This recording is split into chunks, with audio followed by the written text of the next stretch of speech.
ചെമ്മീൻ ചോറ് എപ്പോഴും ഉണ്ടാക്കുന്നവരും ഇതുവരെ ഉണ്ടാക്കാത്തവരും ഈ വീഡിയോ ഒന്ന് കണ്ടു നോക്കിക്കോ. ഒരു പ്രാവശ്യമെങ്കിലും ഈ ഒരു രീതിയിൽ ചെമ്മീൻ ചോറ് ഉണ്ടാക്കി കഴിഞ്ഞാൽ പിന്നെ ഇതുപോലെ മാത്രമേ ഉണ്ടാക്കൂ. അത്രക്ക് ടേസ്റ്റ് ആണ്. ഇതുപോലെ ഉണ്ടാക്കാറുള്ള ആരെങ്കിലും ഉണ്ടെങ്കിൽ എന്തായാലും ഒന്ന് കമന്റ് ചെയ്യണേ. വീഡിയോ മുഴുവനായിട്ട് കണ്ടിട്ട് ഇഷ്ടപ്പെടുകയാണെങ്കിൽ ഒന്ന് ലൈക്ക് ചെയ്യും സബ്സ്ക്രൈബ് ചെയ്യും കൂടി ചെയ്യണേ. ഇതിനെ എങ്ങനെയാ ഉണ്ടാക്കാൻ നോക്കാം. അതിനു വേണ്ടിയിട്ട് ആദ്യം തന്നെ കുറച്ച് ചെമ്മീൻ എടുത്തിട്ടുണ്ട്. വലിയ ചെമ്മീനിനെക്കാട്ടിലും നല്ലത് ഇതുപോലെ ചെറിയ ചെമ്മീൻ വെച്ചിട്ട് ചെയ്യുമ്പോഴാണ്. ഇതിൻ്റെ അകത്തേക്ക് 1 ടീസ്പൂൺ മുളക് പൊടി ഇട്ട് കൊടുക്കാം. പിന്നെ ഒരു 1/4 ടീസ്പൂൺ മഞ്ഞൾപ്പൊടി ഇട്ട് കൊടുക്കാം. പിന്നെ ഒരു 1/2 ടീസ്പൂൺ ഉപ്പ് കൂടി ഇട്ട് കൊടുക്കാം. ഇനി ഇതെല്ലാം കൂടി നന്നായിട്ടൊന്ന് മിക്സ് ചെയ്തെടുക്കാം. വെള്ളമൊന്നും ചേർക്കേണ്ട ആവശ്യമില്ല, അല്ലാതെ തന്നെ ഇത് നന്നായിട്ട് മിക്സ് ആയിട്ട് കിട്ടും. നന്നായിട്ട് മിക്സ് ചെയ്തെടുത്തതിന് ശേഷം കുറച്ച് സമയം ഒന്ന് റെസ്റ്റ് ചെയ്യാൻ വേണ്ടിയിട്ട് മാറ്റി വെക്കാം. ഇനി ഒരു പാത്രത്തിലേക്ക് നമുക്ക് ചോറിന് ആവശ്യമായിട്ടുള്ള അരി അളന്നെടുക്കാം. 2 കപ്പ് കൈമ അരിയാണ് എടുത്തിട്ടുള്ള. ബസ്മതി അരി വെച്ചിട്ടും ചെയ്യാം. ഇനി ഇത് നന്നായിട്ട് കഴുകിയതിന് ശേഷം ഒരു അരമണിക്കൂർ കുതിരാൻ വേണ്ടിയിട്ട് മാറ്റി വെക്കാം. അരി കുതിർത്ത് വെച്ച് കഴിഞ്ഞാൽ ചോറ് നല്ല സോഫ്റ്റ് ആയിട്ട് കിട്ടും. അതിന് വേണ്ടിയിട്ടാണ് കുറച്ച് സമയമെങ്കിലും കുതിർത്ത് വെക്കുന്നത്. ഇനി നമ്മൾ ഏത് പാത്രത്തിലാണോ ഈ ചോറ് ഉണ്ടാക്കുന്നത് അതിൻ്റെ അകത്തേക്ക് ഒരു 1/4 കപ്പ് ഓയിൽ ഒഴിച്ചു കൊടുക്കാം. ഇനി നമ്മൾ മാരിനേറ്റ് ചെയ്ത് വെച്ചിട്ടുള്ള ചെമ്മീൻ ഇതിൻ്റെ അകത്തേക്ക് ഇട്ട് കൊടുക്കാം. മുഴുവനായിട്ട് ഇട്ട് എടുത്തതിന് ശേഷം നമ്മൾ സാധാരണ ചെമ്മീൻ ഫ്രൈ ചെയ്യുന്ന പോലെ തന്നെ ഫ്രൈ ചെയ്തിട്ടെടുക്കാം. ഇതുപോലെ 2 ഭാഗവും ഒന്ന് മുരിഞ്ഞു വന്നു കഴിഞ്ഞാൽ എണ്ണേൻ്റെ അകത്ത് കോരി മാറ്റാം. ഇനി അതേ പാത്രത്തിലേക്ക് തന്നെ ഒരു 1/4 കപ്പ് കൂടി ഓയിൽ ഒഴിച്ചു കൊടുക്കാം. സൺഫ്ലവർ ഓയിലാണ് ഉപയോഗിച്ചിട്ടുള്ളത്. ഇനി അതിൻ്റെ അകത്തേക്ക് ഓൾ സ്പൈസസ് എല്ലാം ഇട്ട് കൊടുക്കാം. ഒരു കഷ്ണം പട്ട, 3 ഗ്രാമ്പു, 3 ഏലക്ക, ഒരു സ്റ്റാർ, 2 ബേ ലീഫ് എല്ലാം ഇട്ട് കൊടുക്കാം. എണ്ണയിൽ ചെറുതായിട്ട് അതൊന്ന് വഴറ്റിയെടുത്തതിന് ശേഷം ഒരു 2 ടീസ്പൂണ് ഇഞ്ചി, വെളുത്തുള്ളി, പച്ചമുളക് ചതച്ചത് ചേർത്ത് കൊടുക്കാം. ഇനി ഇത് കുറച്ച് സമയം ഒന്ന് വഴറ്റി കൊടുക്കാം.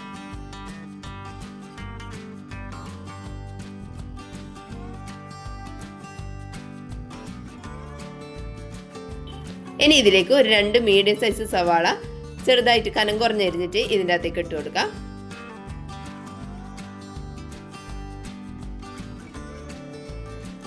സവാള പെട്ടെന്ന് വഴണ്ടി വരാൻ വേണ്ടിയിട്ട് ഒരു ടീസ്പൂൺ ഉപ്പ് കൂടി ഇട്ട് കൊടുക്കാം. ഇനി സവാള നന്നായിട്ട് വാടി വരുന്നവരെ ഒന്ന് വഴറ്റിയെടുക്കാം.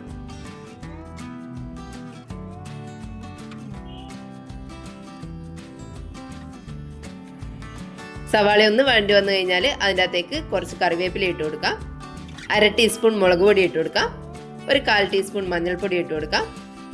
1 ടീസ്പൂൺ ഗരം മസാല കൂടി ഇട്ട് കൊടുക്കാം. ഇത്രയും പൊടികളാണ് ഈ ചോറിന് വേണ്ടിയിട്ട് നമ്മൾ ചേർത്ത് കൊടുക്കുന്നത്. ഇനി ഇത് നന്നായിട്ടൊന്ന് വഴറ്റിയെടുക്കുക. പൊടികളെ പച്ചക്കുത്തല മാറുന്നവരെ ഒന്ന് വഴറ്റി കൊടുക്കാം. ഇനി ഇതിലേക്ക് 2 ചെറിയ പഴുത്ത തക്കാളി ചെറുതായിട്ട് അരിഞ്ഞിട്ട് ഇട്ട് കൊടുക്കാം. തക്കാളി കുറച്ച് സമയം ഒന്ന് വഴറ്റി കൊടുക്കുക. ഈ മസാലയായിട്ടെല്ലാം ഒന്ന് മിക്സ് ആകാൻ വേണ്ടിയിട്ട് മാത്രം. അതിനുശേഷം അടച്ചു വെച്ചിട്ടൊന്ന് വേവിച്ചെടുക്കാം. ഇതുപോലെ ചെയ്തു കഴിഞ്ഞാൽ തക്കാളി നന്നായിട്ട് ഉടഞ്ഞു വരികയും ചെയ്യും. കൂടുതൽ സമയം വഴറ്റുന്നത് ഒഴിവാക്കാനും പറ്റും. ഒരു 5 മിനിറ്റ് നേരം മീഡിയം ഫ്ലെയിമിൽ വെച്ചിട്ട് ഇതുപോലെ അടച്ചു വെച്ചിട്ട് വേവിച്ചെടുക്കാം. ഇനി ഇതുപോലെ ഒരു സ്പാച്ചിൽ വെച്ചിട്ട് തന്നെ തക്കാളി നന്നായിട്ടൊന്ന് ഉടച്ചു കൊടുക്കാം. ഇനി നമ്മൾ കുതിർത്ത് വെച്ചിട്ടുള്ള അരി മുഴുവൻ വെള്ളവും കളഞ്ഞതിന് ശേഷം ഇതിൻ്റെ അകത്തേക്ക് ഇട്ട് കൊടുക്കാം. കൂടെ തന്നെ ഒരു 2 ടീസ്പൂൺ നെയ്യ് കൂടി ഒഴിച്ചു കൊടുക്കാം. ഇനി ഇത് കുറച്ച് സമയം ഒന്ന് വഴറ്റി കൊടുക്കാം. നമ്മൾ സാധാരണ ബിരിയാണി എല്ലാം ചെയ്യുന്ന സമയത്ത് അരി വറുത്തെടുക്കുന്ന പോലെ തന്നെ മസാലയായിട്ടൊന്ന് മിക്സ് ചെയ്തിട്ട് കുറച്ച് സമയം ഒന്ന് ഇതുപോലെ വഴറ്റി കൊടുക്കാം.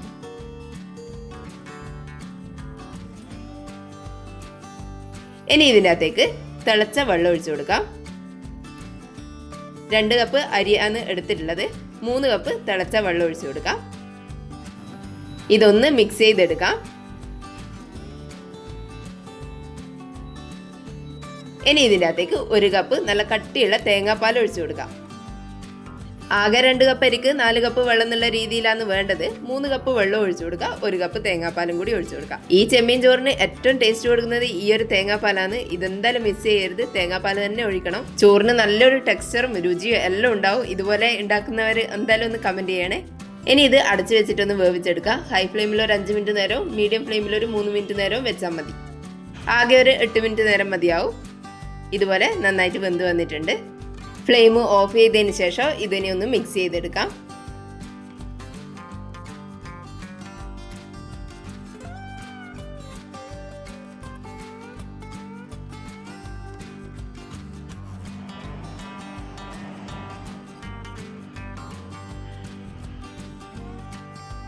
ഇനി ഇതൊന്ന് ഇതുപോലെ ലെവൽ ചെയ്ത് കൊടുക്കാം.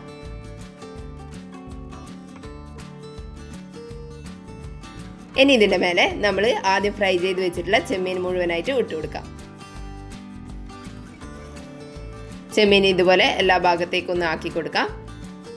ഇനി ഇതിൻ്റെ മേലെ കുറച്ച് മല്ലിയില കൂടി ചെറുതായിട്ട് അരിഞ്ഞിട്ട് ഇട്ട് കൊടുക്കാം. ഇനി നമ്മൾ സാധാരണ ദം ചെയ്തെടുക്കുന്ന പോലെ വേറെ ഒരു പാത്രം അടിയിൽ വെച്ചതിന് ശേഷം ലോ ഫ്ലെയിമിൽ ഒരു 1/4 മണിക്കൂർ നേരം ദം ചെയ്തെടുക്കാം. ഫ്ലെയിം ഓഫ് ചെയ്തതിന് ശേഷം കുറച്ച് സമയം കൂടി അതുപോലെ തന്നെ വെച്ചിരിക്കുക. എല്ലാം കൂടി ഒരു അരമണിക്കൂറിന് ശേഷം തുറന്നു നോക്കാം. ഇനി ചെമ്മീനും ചോറും എല്ലാം കൂടി നന്നായിട്ടൊന്ന് മിക്സ് ചെയ്തെടുക്കാം.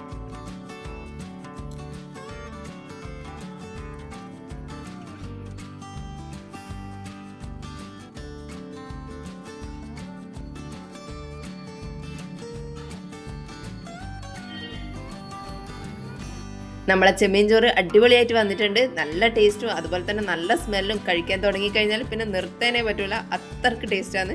എന്തായാലും ഇതുപോലെ ഒന്ന് ഉണ്ടാക്കി നോക്കിക്കോ.